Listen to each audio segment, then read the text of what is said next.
saglit. So wait. Oh! If given a chance to have 24 hours, mag-boyfriend challenge.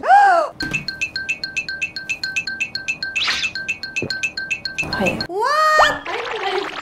Oh my God! What the fuck, guys? Oh, I'm not gonna cry. Ba't po ang ganda nyo? Wow! How to be you po. Love you, madam. Ingat.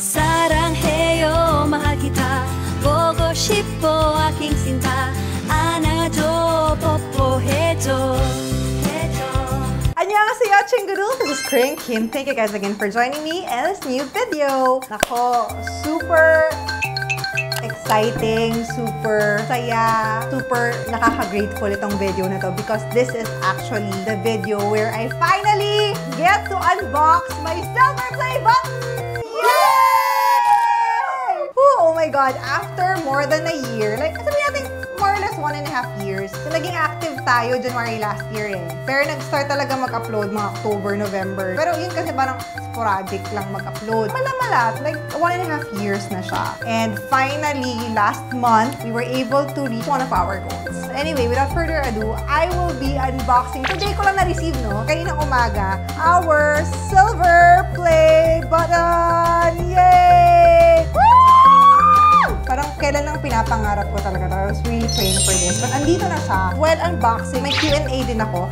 Okay, so let's open it. Ah, may good tip pala. Oh Lord. Oh my God. Binuksan niyo na ba to? Okay. Kasi parang may butas dito eh. Kasama pala ako ng Korean Kim team. Palakpakan naman po natin ng Korean Kim team. Kasi kung wala po sila, hindi po talaga, imposible po talaga na makakakuha ako ng ganito kadaming viewers and subscribers. Yan. First time ko ba mag-unboxing sa channel ko? First time, no? Hindi naman nag-unboxing eh. Nag-unboxing kami ni Stina ng pagkain. Pero, hindi nang gamit. Shit, baka masira ako. Wait, hindi ba? Ba't parang maliit? Bakit parang yung mga videos na iba parang malalaki? Hindi ba? Ako lang ba? Oh my God. In fairness, ang bilis ha? Oh my gosh! Oh my gosh! Wait, naiiyak ako. Pwede ako umiyak? Wag na, walang iiyak. Walang iiyak. Hindi natin branding. Okay, next! Wait, may pag ganito kasi si Mayor. Wait, saglit. So wait. You've just done something. You've just done something that very few YouTube creators accomplish. You had an astonishing 100,000 people subscribe to your channel. No, it's not that common ba? Parang feeling ko ang daming naka 100,000 naman. We don't know the numbers. You're sincerely Susan! Galing kay Susan! Kay Aling Susan pala to. YouTube CEO. Susan Wojcicki. Aling Susan, thank you. Wait, meron din pa ganito. So, sabi dito. Congratulations on your subscriber milestone. We are honored to take part in recognizing your achievement and one. This year's exceptional award was inspected and packaged with great care by Miss. Hi, Rick! Maiiyak ako. Wait. Ito na siya, guys. Kailangan ko ba tanggalin sa plastic? Yun ba yung purpose ng ano? Wait. So, may silica gel. Uy, tanggalin mo to, girl. What's that? Kung ano man to. yung parang silicone. Tanggalin nyo yan. Alam niyo na, nakita sa video natin ni Stina yan. Ay, wait. Cut mo muna. Come on. Sa labas ka. Ah, sige. Papalabasin ko si Steph. Thank you. What? What the hell? Sorry ko, nalusaw po siya at some point. For your silver play. Oh my God! What the fuck, guys? Oh my God! Oh, I'm not gonna cry. Biglaan na po, nakita namin na-receive nyo na yung silver Ano to, play. pinagrab nyo? Opo. Wag na, walang iiyak. Hindi natin branding. Thank you so much to Kringle's official fan club of Kring Kim. So guys, kung hindi pa kayo member, mag-member na kayo sa Kringle's official. Thank you so much, Steph. Thank you so much. Promise I love you talaga. Oh, mayak na ako. I'm not supposed to cry. Anyway, I'm gonna pray that we reach our goals. May next goal na ako. From 100,000, may next goal na tayo. Pag na-reach natin yung next goal na yon, giveaway na nung trip to Korea. Promise, it's really pushing through. But anyway, thank you. I'm gonna pray. Actually, ang prayer ko, not so much for the subscribers kasi I know naman we're gonna get it. But I hope that everyone who's watching this will be safe at home and healthy at sana maging maayos ang buhay niyo even with this crisis that we're facing. Yay! Thank you so much! much. Okay, so, recap lang. Styro ba to? Bayan. Message ni Aling Susan. Of course, galing kay Rick, Silica, and recognize your team. Oy, oo nga. Actually, Should recognize allowing your team to purchase personalized creator award. what does that mean? Alright, so, now we are here to our hard-earned silver play button. Hawak ko na siya, Lord! Frank Kim, 100,000 subscribers, right? Hindi siya madali gawin, but we made it. This is not just my award. This is the award of everyone who have participated in my vlogs, including, of course, I'd like to thank my husband, Jimmy. Di lang lagi ko siyang nabubuli. Gusto ko rin pasalamatan si Happy. Of course, I won't be able to do what I'm doing now, honestly, if not for Happy. She's the... What? No, I'm not gonna cry. Promise, I'm not gonna cry. She believed in me when nobody really believed in me, especially in terms of hosting. So thank you so much, Happy, and for continuously believing in me and my talents. Lalo siyang kabaitan. Yun na nga, Ang lasa bait-bait mo nga. Of course, I'd like to thank Cherish. Tapos sabi mo sa akin, hi, ganyan-ganyan ka na. Tapos grade 1 pa tayo. Parang, ano nga? Of course, Tina. Okay, you like big things, eh, no? Kyoju-son. And then Gangnam said she was pretty. And so far, yung mga na-interview ko ng mga ultimate K-pop fans. And of course, my Kring Kim team. Starting of course with Nico PD, Pef PD, ang naka-leave na si Cheska PD, Kian PD, and Dyrus PD. Family, kahit hindi sila nagpa-participate sa YouTube ko, but sobrang supportive. And thank you to all the Kring girls who have made this possible. Really, without you guys, there would be no Kring Kim. Just the fact that you guys are listening and watching, and I hope that my content would inspire all of you. So, thank you so much. Sabi ko, hindi na naman itong unboxing. Maka-Q&A din ako. First question. Galing kay Jamie Claire Reuyan Lacaba. Marami siyang hanash. But bukod doon, paano po kayo nag-start na maging vlogger hanggang sa naging successful na po? Unbeknownst to a lot of you, I started vlogging in 2007. Honestly, I would think I was one of the pioneers in the Filipino vlogging or video blogging world. So, matagal na po akong blogger and vlogger. As in, may blog po talaga, writer po talaga ako. And nag-stop lang ako in 2013 because I felt like I needed a break. I had to do some other things. And yun nga, nagbumalik ako when I opened my Kring Kim account. So, we have 100,000 now. Next. Galing kay Taehyungi tweet, if you hadn't known K-pop, what do you think would be your interests right now? If I hadn't known K-pop, for sure, I would still be doing what I'm doing now, which is creating content. It means writing, making videos, making music. Well, I'm not really a musician, but I write some songs. Like yung Sarang Kayo Mahal Kita, I composed that and wrote that. Melody and lyrics and everything. I used to write plays. Currently, I'm trying to make some movies. So even without K-pop, I would still be creating content for you guys. Nagkataon lang na because I was so exposed to the Korean culture at a very, very young age, like for 17 years now, naging very apparent ito with how I write my stories and with my aesthetics. So, yun lang yung nagbago. Nagka-influence lang siya with how I tell the story, but it's really at the end of the day, telling a story and giving someone a voice. Oh, ito. Sabi ni Bebeble, was there ever a fan meeting / press con hosting job na super nilook forward mo but had to turn down or biglang naiblang plano ng promoters until now pinaghihinayangan mo? Takbogom. Baka sabihin nyo, inaagaw ko yung trabaho niyan. Hindi. Some fans were hoping that I would host it. And I really, really wanted to host it. But of course, Ann Curtis, syempre ba't naman ibibigay sa akin kung si Ann Curtis mismo ang nag-volunteer. Because I didn't get the job, I just booked. Kasi birthday ko rin yun eh. Birthday weekend, parang ganyan. I was gonna fly na to Korea. And then they got in touch with me to host the press conference or something of Park Bogom. Eh, wala na. By that time, na mangyari na sa Korea na ako. So, sayang moment namin ni Bogom. Okay, what is your advice for the people na mababa ang self-esteem or confidence? Where do I even begin? Because I really had it's weird. I've always been a very confident person in terms of my skills and abilities. I've always known I was the best. Even when I was young. But I wasn't a very...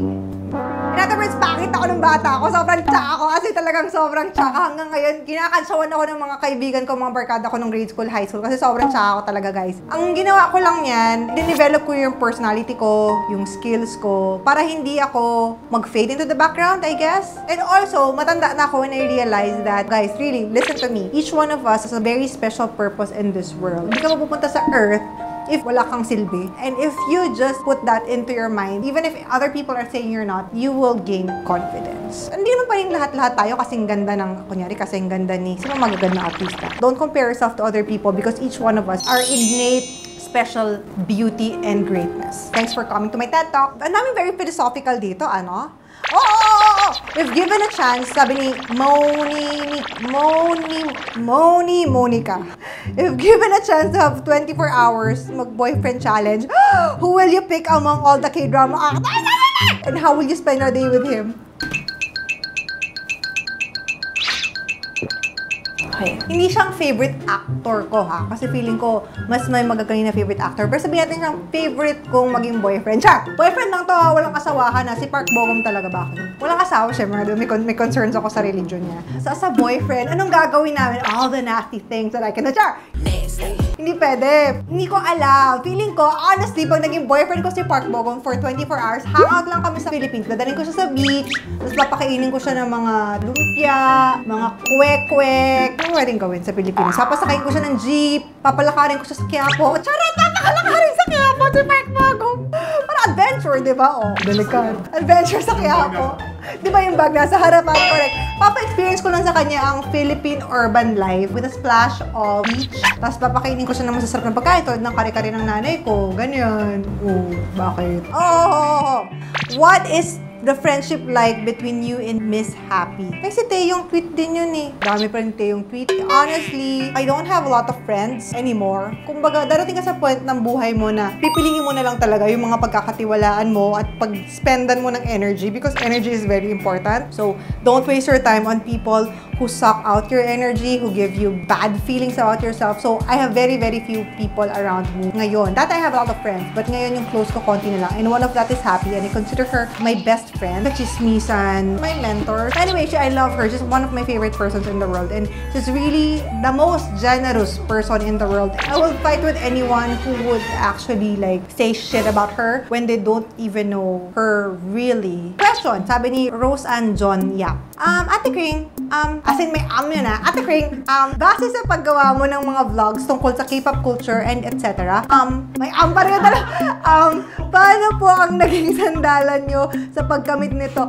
Wow! Of making parang mga K-content. Alam mo, wala akong kailangan sandalan. Buhay ko ang sasandalan ko. Kasi ito po talaga yung buhay ko. I mean, you might see me as a content creator, as a fan. But kahit tanggalin nyo po tong YouTube sa akin, kahit wala akong gawing content, ito po talaga yung buhay ko. Literally, asawa ko, Koreano. I consume mostly Korean content like dramas, variety shows, films. It's really my life. It's my livelihood. A lot of our clients, our work, are Korean-related. Trust me, our staff would know na kahit hindi po YouTube yung ginagawa nila, lahat ng ginagawa nila for our office is really K-inspired as well. Hi, Madam! Sabi ni Kumte. How do you handle your failures and mistakes? I don't. I just break down and cry. I don't handle it. I just let it. Hindi ko alam bakit ba mga bagay na to ngayon ko lang natututunan ko kaya may edad na ako. Ba't nung bata ako hindi ko to alam? Kaya makinig kayo. Failures, it makes you cry or whatever, but you're not supposed to be afraid of failures because without failures, you won't be able to go to the next step. Does that even make sense? Walang ever successful, and I mean not just successful by money, but successful like fully complete person. The more failures to go through and that you overcome, the more full you are as a human being. Nangyari na sa akin, na-bankrupt na po ako as a personal person. Abusan na ako ng pera. As in like, wala akong makain level sa, akala ko sa ano lang yun sa mga palabas lang yun, but it has happened to me. And hindi ko alam kung paano ko napapasweldo yung mga tao namin, pero for some reason, napasweldo ko sila. But hindi ko alam kung saan ako kakain at kung ano yung kakainin ko sa next meal. And that time, I was really, really very down. But then now, looking back, na-realize ko that all of the money that I lost during that time, I consider it my tuition fee sa life. Tuition fee ko lang siya sa buhay. Parang nagbayad lang ako ng college, pero mas matindi yung natutunan ko sa buhay. So, don't be afraid. Face it head on.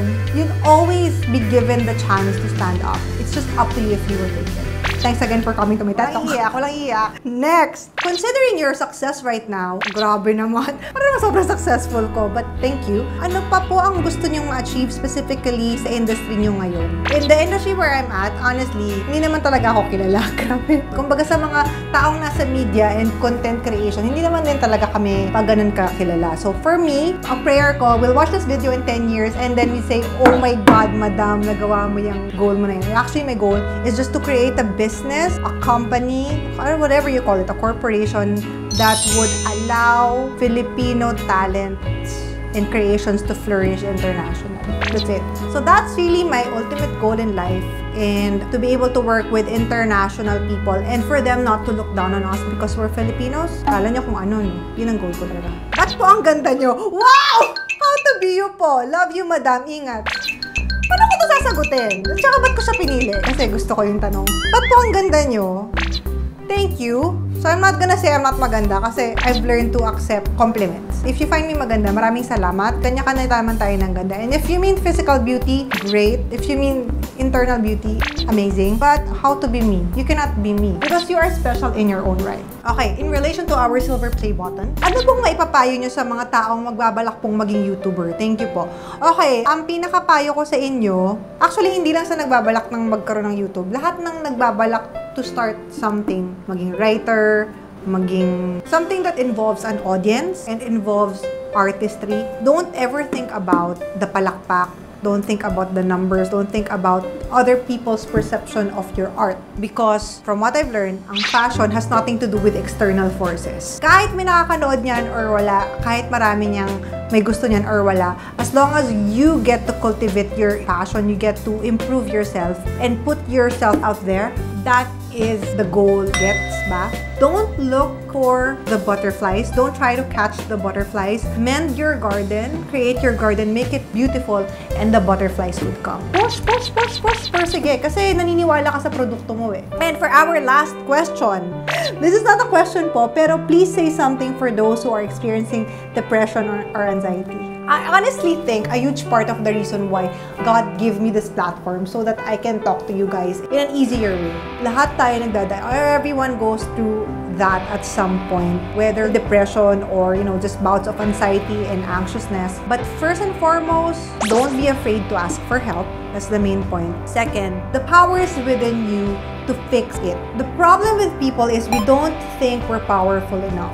We don't really understand what our mind and our souls are capable of doing. Once you figure it out, once you do it, once you realize na makapangyarihan pala ako, then you would realize that you can get through that. And of course, pinaka-importante, and I always say it, always do meditation. And start from a very simple meditation until you go to that part where you're meditating and you finally know who you are. You have to have the moment to talk to yourself. Ang gulo kasi ng mundo, di ba? Daming pinapagawa, ang gulo, ang ingay. But you have to have a moment every single day to go within you and to ask the hard question. And to find out why it's happening, what's going on. If there's one thing I can promise you, if you're watching this and you're going through something, anxiety, depression, all of those things, is that it will get better. Hopefully, through your own journey, be the best version of yourself. Thank you again for the third time for coming to my TED Talk! Woo! And that's our Q&A for today. I hope that you guys enjoyed. Thank you so much for allowing me to have this wonderful silver play button. And road to gold na ba tayo? Road to gold na ba? Yes! Road to gold! Before naman mag-gold, for sure, meron na akong mga napadala sa Korea at nasama ng mga subscribers sa Korea. Pati Kring Kim team, nakapag-Korea na tayo yan. Don't worry guys. For sure, we will make it happen. Because if we're blessed, we have to share our blessings. Correct? Okay, so that's it for me guys. If you are not, you know, subscribe to my channel, please subscribe para maka-road to gold na tayo. Sure. And also, please binge watch all of my videos. Sana marami kayong matutunan sa mga videos ko. And share this video. Baka gusto nyo malaman nila meron akong silver play button. Share sa mga friends nyo. And like this video. And I'll see you guys again next time all the way from my studio here in Quezon City. Thank you so much again for joining me, and thank you so much for sharing your energy and your love with me. I'll see you guys again next time. Bye! Love you!